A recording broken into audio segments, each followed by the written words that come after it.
안녕하세요. 새로운 인사이트를 전달하는 코빗 인사이트 최윤영, 강동현입니다. 오늘은 비트코인 관련 최근 동향과 함께 가치에 대해 정리 말씀드리려고 합니다. 비트코인 상승장일 때 가격적인 측면을 굉장히 궁금해하시는 분들이 많아요. 결론부터 말씀드리면 작년 말에 썼던 리포트 안에는 시총 기준 4조 5천억에서 5조 달러 정도를 예상을 하고 있습니다. 일단 시총으로 저희가 예상을 하는 이유는 여러 가지 이유가 있지만 먼저 저희는 올해 스테이블 코인 유용성이 많이 커질 것이다 라고 생각을 했고, 스테이블 코인의 어떤 시총으로 사실 분석하는 게 맞기 때문에 시총 수치를 지금 전체 가상자산의 시총에 반영을 하려는 목적으로 시총 기준으로 말씀을 드리고 있고, 또한 앞으로 가상자산의 시장이 방향성이 어떻게 될 것이냐 두 가지 이유로 시총으로 중심으로 말씀을 드리고 있고요. 그러면 가격은 사실 어떻게 계산을 하냐면 연말 예측 시점에서 시총이 있으면 저희가 예측하는 4조 5천억에서 5조 달러까지의 변화율을 계산을 하고, 연말에 예측한 시점의 시총에서 이 변화율을 곱하고 그 다음 계산 시점 당시의 유통 공급량을 나눠주면 됩니다. 이 변화율이 나왔다는 얘기는 오늘 계산하면 사실 다른 값이 나올 수도 있는 거죠. 즉 모든 코인에 일정한 비율로 자금이 들어간다라는 가정도 들어가 있는 점 말씀을 드립니다. 그래서 가격적으로 저희가 연말에 계산을 한 결과로는 12만에서 13만 달러 정도 비트코인 가격을 예상을 하고 있습니다.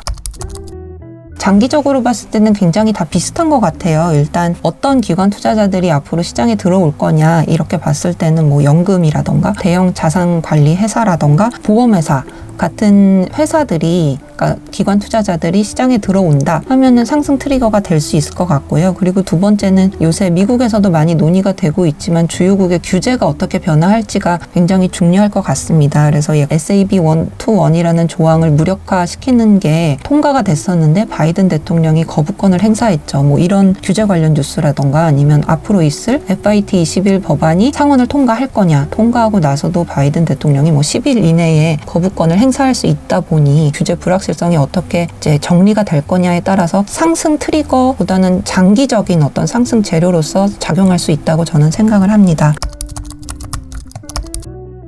본토 투자를 중국 정부가 승인을 할 거냐, 이거에 대해서는 중국 정부가 어떤 입장인지는 앞으로 좀 지켜봐야 될 것 같아요. 왜냐하면 약간 상반된 뉴스를 공유를 드리면 SFC 같은 경우는 홍콩의 가상자산 라이센스 신청이 굉장히 좀 비용도 비싸고 복잡하다고는 하는데, 이 신청 업체들이 중국 본토 사용자를 유인하기 위해서 이런 분들의 어떤 투자를 감안해서 들어오는 걸 텐데, SFC에서는 중국 본토 사용자를 대상으로 한 서비스를 개발하지 않겠다는 약속을 요구했다고 하고, 그렇기 때문에 뭐 어떤 주요 거래소가 라이센스 신청을 철회했다는 뉴스도 있습니다. USDT 공동 창업자죠. 브로피우스 같은 경우는 뭐 중국이 가상자산을 개방하는 거는 시간 문제다, 이거를 하냐 안 하냐 문제가 아니라 언젠가는 승인을 할 것이다 라고 굉장히 긍정적인 의견도 내놓고 있기 때문에, 이거는 바로 중국 정부가 어느 정도 좀 입장을 선회했다는 거를 근거로 말을 하고 있거든요. 홍콩 정부, 나아가서는 중국 정부의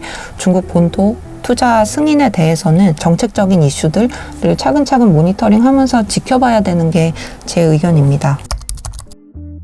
오늘 동현님 의상이 되게 정장을 입고 오셨는데 2024 토크노미 코리아 다녀오셨다고 말씀을 들었어요. 혹시 어떠셨는지 시청자분들이 기억하시면 좋겠을 만한 핵심 내용 전달 부탁드립니다. 토크노미 코리아라는 이름답게 이제 자산 토큰화에 대한 논의가 한창인 금융권에서 좀 많이 참여가 있었고요. 결국엔 이제 한국 금융업계에서 이제 STO를 어떤 방향으로 어떻게 해야 되느냐라는 거에 대한 논의가 주된 논의였고, 자산 토큰화에 대해서도 좀 논의를 많이 있었습니다. 인상 깊었던 부분은 이제 프랭클린 템플턴의 부사장이 이제 패널 토론에서 했던 얘기가 있거든요. 질문자께서 그런 질문을 하셨어요. 일각에서는 이제 비트코인이 내재 가치가 없고 ETF는 또 파생 상품이기 때문에 위험성은 더 높아지는 것이 아닌가라는 우려가 있다라고 얘기를 하셨는데, 현물 ETF. 네네.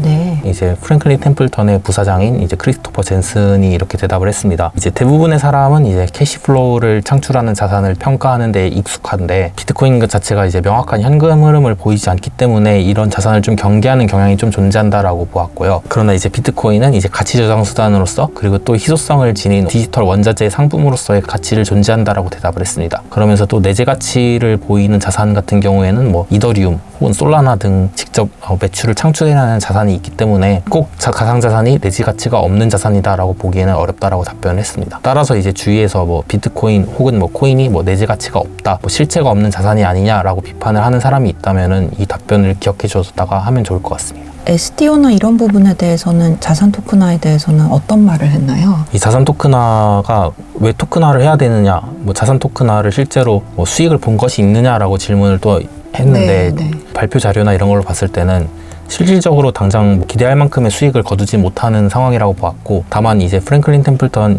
부사장이 했던 말은 이제 온체인상에 올림으로써 거래 비용이 10분의 1로 감축이 된다. 그렇기 때문에 우리는 계속해서 이것을 시도하는 초기 단계에 있다. 이렇게 대답을 했었습니다. 네. 이 주제가 오늘 토크노미 코리아에서 그 NH 투자증권의 홍성욱 그 책임연구원님께서 발표하신 내용 중에서 포함이 되어 있어서 그 내용을 살짝 말씀을 드리면은 현물 ETF를 만약에 국내에서 이제 발행을 한다면 그때 이제 해외 거래소의 해외 가격에 따라서 지수를 산출하지 않고 국내 거래소에서의 그 가격에 따라서 지수를 산출할 경우에는 지수의 왜곡이 발생하지 않고 이제 ETF 운용 참여자들이 아비트라지를 통해 가지고 거래를 할 거기 때문에 김치 프리미엄이 조금 더 완화될 가능성이 있다라고 말씀을 해주셨는데 저도 이 부분에 대해서는 공감이 많이 되고 있습니다. 그 재정 거래라고 하죠. 방금 동현님께서 말씀 주신 아비트라지를 과연 어떻게 바라볼 거냐, 이거에 대해서는 사실 외국환 거래법도 많이 이슈가 되고 있는 것 같습니다. 그래서 김민승 센터장님이 쓰신 환경 코알라에서도 잘 분석을 해주시고 있기 때문에 추가 내용이 궁금하신 분들은 이 글 참고하셔서 좀 이해에 도움을 받으시는 것도 좋을 것 같습니다.